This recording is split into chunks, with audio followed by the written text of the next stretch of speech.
श्रोता प्रेमियों, मैं राम सागर शास्त्री आप लोगों के समक्ष एक प्रसंग रखने जा रहा हूं। शिव भक्त चंड भील की कथा। देखिए, पांचाल नगर में किसी समय नृपसिंह केतु का शासन था। रहती थी प्रजा प्रसन्न सदा, इतना सुंदर संचालन था। पांचाल नगर में महाराज सिंह केतु का शासन था। उनके राज्य में प्रजा बड़ी प्रसन्न थी। राजा के शासन संचालन की व्यवस्था बहुत अच्छी थी। राजा भगवान शंकर का परम भक्त था, परंतु उसे शिकार खेलने की बहुत बड़ी शौक थी। राजा अपने भील सेवक चंड के साथ शिकार खेलने जाया करता था। एक दिन की बात है कि एक रोज आखेट का साज सभी सामान, सिंह केतु नृप ने किया बन के लिए पयान। एक रोज की बात है, राजा सिंह केतु चंड को साथ में लेकर एक जंगल में शिकार खेलने के लिए पहुंचा। राजा तो उस वन में आगे निकल गया, चंड पीछे रह गया।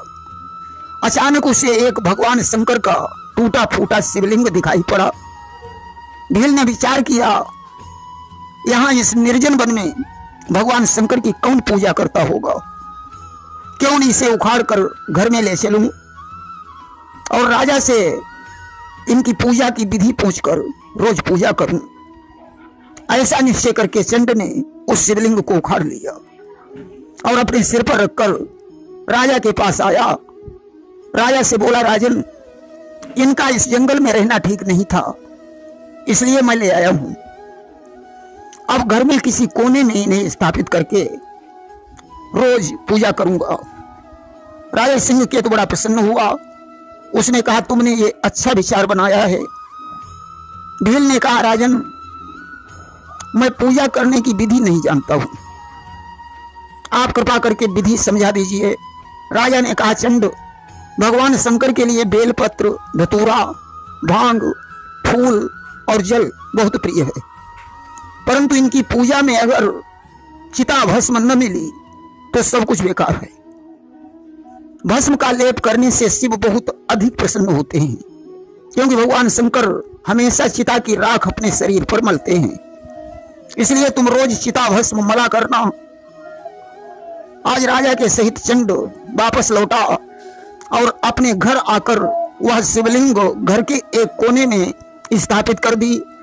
इसके बाद शमशान में पहुंचा और वहां से चिता भस्म ले आया और विधिवत भगवान शंकर की पूजा करने लगा।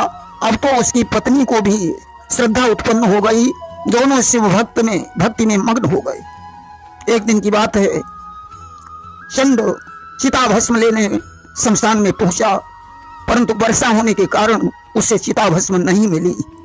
अब तो चंड चिंता में डूब गया। आज भगवान शंकर की पूजा कैसे होगी, चिता भस्म तो मिली ही नहीं। चंड की पत्नी ने उदास देखकर उदासी का कारण पूछा कि क्यों चेहरा गमगीन है, क्या है रंज मलाल, अपनी प्यारी से कहो प्रीतम दिल का हाल।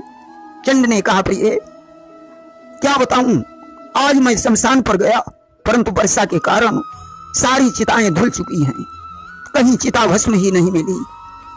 अब तुम ही बताओ, आज शंकर जी की पूजा कैसे करूं।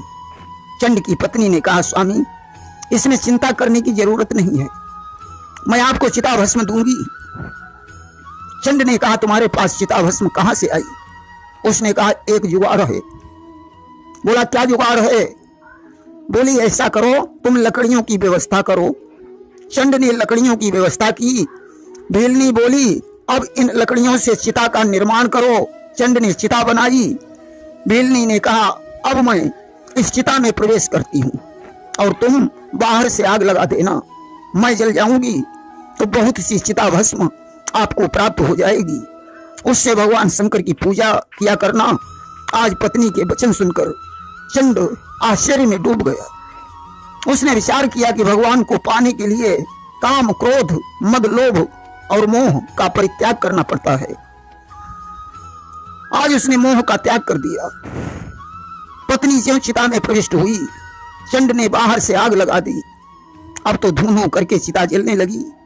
उसकी लपटों की गर्मी से चंड का मुख प्रचंड हो गया। उसके चेहरे पर एक अलौकिक तेज छा गया। चंड भगवान शंकर का ध्यान करने लगा।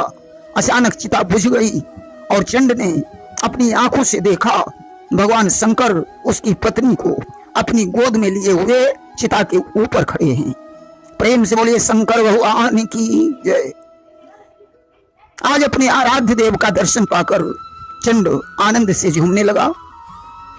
भगवान शंकर ने कहा, चंड, तुमने निष्कपट भाव से माया मोह का विसर्जन करके मेरी पूजा की है, इसलिए पत्नी समेत तुम मेरे लोक में निवास करोगे। आज भगवान शंकर की कृपा से नंदी महाराज वहां प्रकट हो गए। शिव ने दोनों को नंदी पर बैठाया और कैलाश पर्वत पर लेकर चले गए। चंड अपनी भक्ति से कैलाश पर्वत पर पहुंच गया और शिव के सानिध्य से उन दोनों का मोक्ष हो गया। प्रेम से बोलिए भक्त और उनके भगवान की जय।